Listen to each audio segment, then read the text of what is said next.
In this video, I want to talk about why I only buy problem properties and the 9 problems that properties can have. Let's get into this video. Problem properties can offer you the opportunity to buy something at a discount when compared to the normal market value for a comparable property. This allows you to add significant value to the property if you can solve the problem and complete a reconfiguration, a refurbishment, and/or add space. Property problem number 1.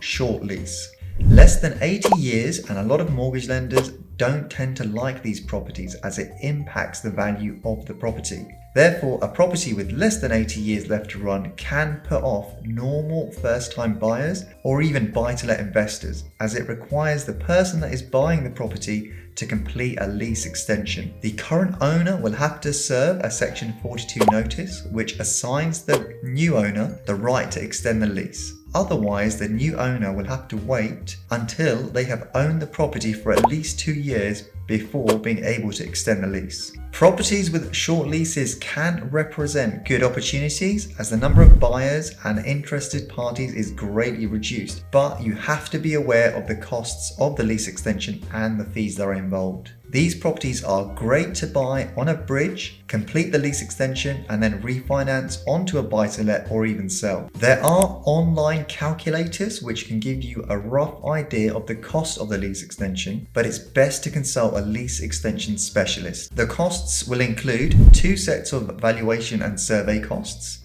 2 sets of legal fees, the cost of the actual lease extension premium. It can take some time to negotiate the value of the premium if the surveyors can't come to some sort of compromise on the cost of the lease premium.